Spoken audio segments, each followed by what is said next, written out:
तर बघा 30-35 वर्षाच्या पाठीमागं दुकानामध्ये राखेल भेटायचं आणि ते राखेल घरोघरी माणसांना लागायचं. आता कशाला?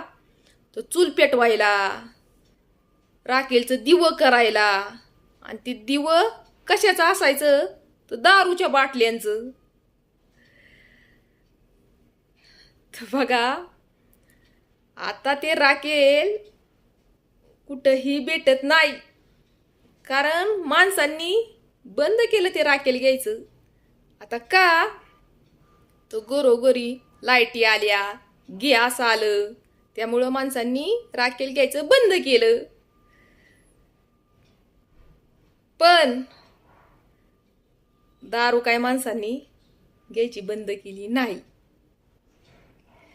माझं सांगायचं तात्पर्य एवढंच आहे, जी वस्तू आपण घ्यायची बंद करल ना, ती वस्तू आपोआप बंद होईल.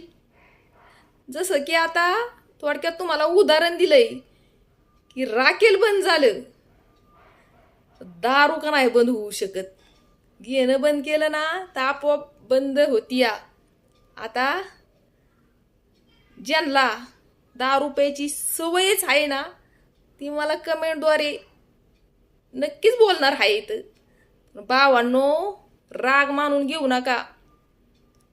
मी तुम्हाला तुमच्या हिताचंच सांगते. दारू जी आहे ना, ती तुमचं आयुष्य कमी करते. आणि दुसरं म्हणजे तुमच्यामुळं जो तुमच्या फॅमिलीला घरामध्ये त्रास होतोय ना, तो वेगळाच. मी काही चुकीचं सांगत नाही. जर आपण कुठलीही गोष्ट घ्यायची बंद केली ना, तर ती आपोआप कमी होऊ शकते. बरोबर का नाही?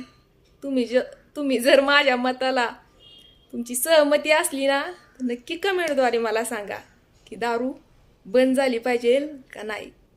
कसं आहे, ह्या दारूमुळे ना काही बायकांची घरं, काही संसार उद्ध्वस्त झालेला आहेत. आणि माझ्या डोळ्यासामनेची गोष्ट आहे बरं. काही तर काही भावांना माझ्या व्हिडिओचा राग येईल. तर भावांनो, तुम्हाला मी पहिलेच सांगते, येऊ द्या आला तर राग, मला नाही काय फरक पडत.